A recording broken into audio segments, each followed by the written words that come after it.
Hello, welcome to our condensed curriculum council meeting. I appreciate your understanding and willingness to participate via just this recording. Certainly, if you have any questions after viewing it, don't hesitate to contact me. As I was looking at the agenda and putting things together, I realized it is going to take you more time to get in your car and drive over here than it would be to watch this. And I just didn't feel right justifying that expense and that time and effort on your part. So I hope this meets your needs. If you want to meet one-on-one, please do not hesitate to contact me and we'll be glad to do that. So the items that I wanted to discuss with you today are the countywide in-service, the project-based assessment update, particularly a shift in PDE's position, even since we met last week, and the STEAM grants that were just sent out on Monday morning. With the application for that, it's a pretty quick turnaround. So in terms of countywide in-service, about 2 weeks ago, we sent out an email asking which districts would be participating in the countywide in-service this year, and the districts that, or the entities that replied were those that you see on the list: Riverside, New Brighton, Southside, Beaver, Rochester, the Beaver County CTC, Beaver Falls, and the IU. If you are intending on participating but just hadn't had time to let us know, if you could please just shoot me an email and I'll add you to the list. We have a meeting date that is planned for May 7th at 9 a.m. and we'll be meeting till, I'm hoping not even as late as 11, but I'm blocking the time from 9 to 11. We'll meet in the boardroom here at the IU. If you registered, I sent you an invite to that meeting. If May 7th does not work for you, and there were a few people for whom May 7th did not work, if you contact me and let me know that you won't be able to attend, I'll be glad to talk with you separately, one-on-one, via email or phone call, to get your input to make sure that your voice is heard, and that I know how you want this in-service day to go in the fall. Applications for presenting a presentation during countywide were distributed. Those were sent out to all curriculum directors, all building principals, and superintendents. We don't send any of those directly to individual teachers, so if you would please make sure that those applications are distributed. If you need another copy, let me know. They are electronic, just as they have been in the past, and the application deadline is May 8th. Although many of you know that there is really no hard deadline, I'm taking things as late as August and even the first week of September. I try not to do that with teachers because I'd like to work on a lot of this stuff over the summer, and it's helpful to get that information organized, get it from them before school leaves, so that if we have any additional questions, we can touch base with them. So we have a planning meeting planning meeting is May 7th from 9 to 11.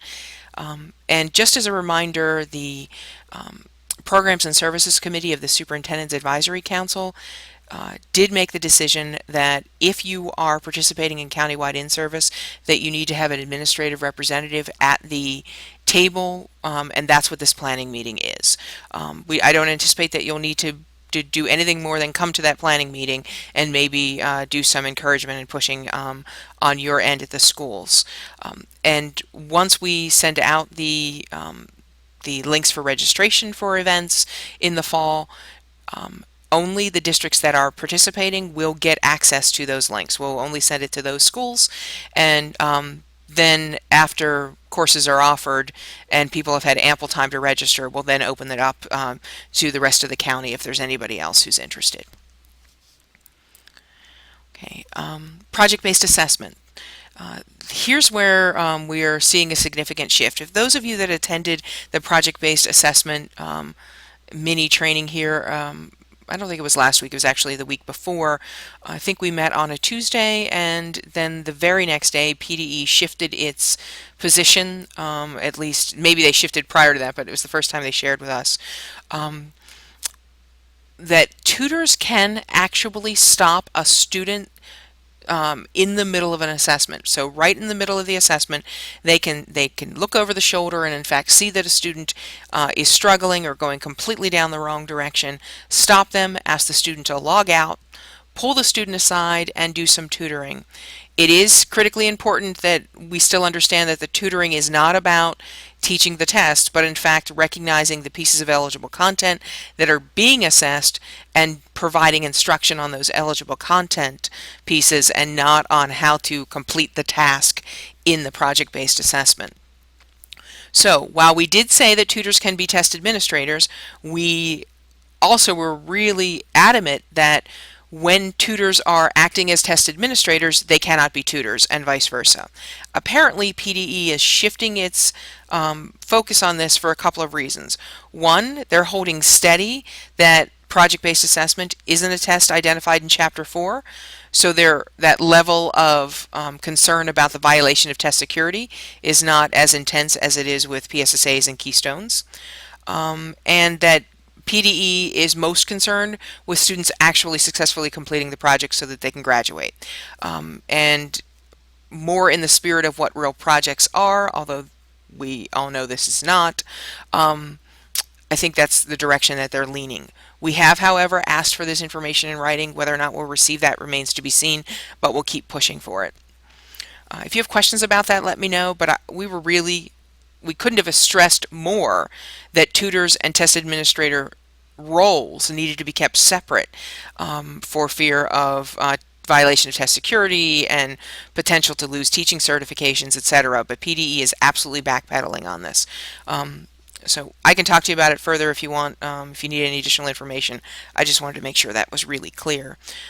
And finally, as we stated a couple of weeks ago, the need for test evaluators is huge. There are very few people across the state who have volunteered to evaluate these projects, and those individuals need to be obviously certified in those content areas. So we need somebody certified in math, biology, and literature. So we're looking for 3 individuals who would be interested in evaluating those assessments.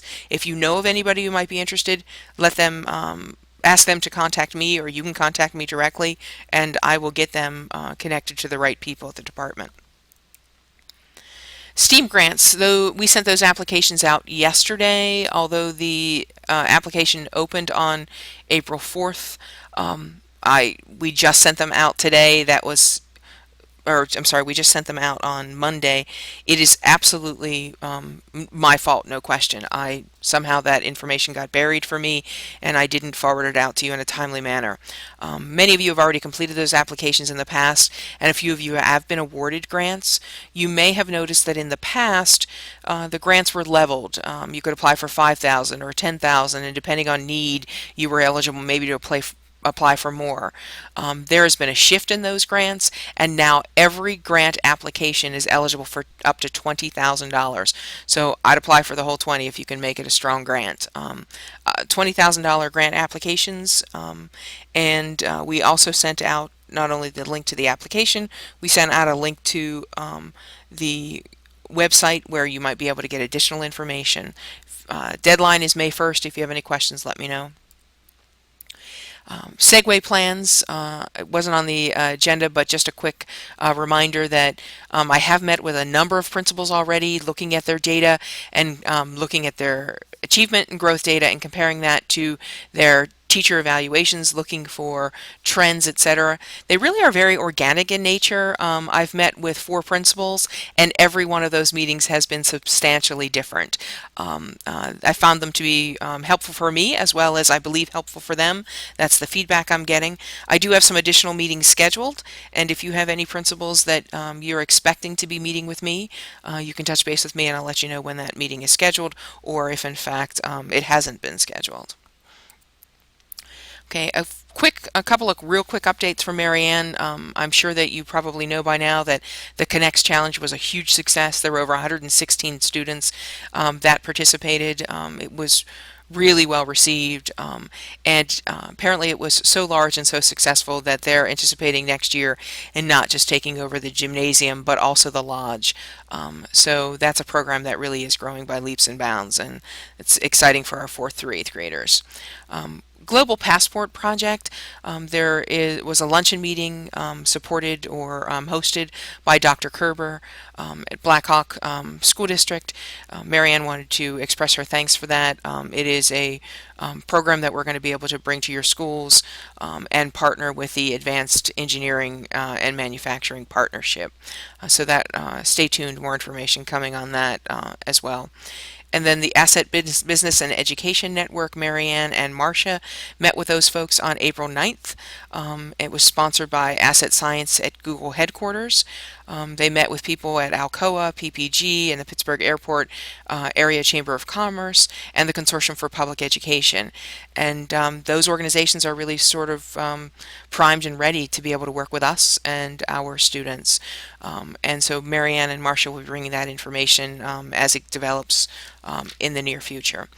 Everything that we've talked about today is posted on the Moodle site, including some notes, so you can gather those as well. A couple of quick reminders. One is that the original meeting for next month was scheduled for Tuesday, May 19th.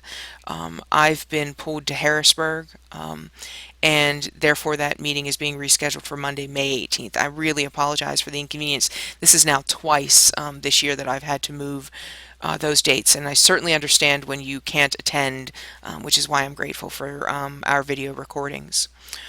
Also want to thank you for your commitment to children, as we can't even believe we're winding down the year. We're in the middle of PSSAs and Keystones right now, and before we know it, May will be here. I missed meeting with you today. I enjoy having those conversations with you directly, but as I'm even looking at this recording, I'm at 11 and a half minutes now. Clearly not worth your drive. If you have questions, please contact me and let me know. Otherwise, I'll see you hopefully on Monday, May 18th. Talk to you soon.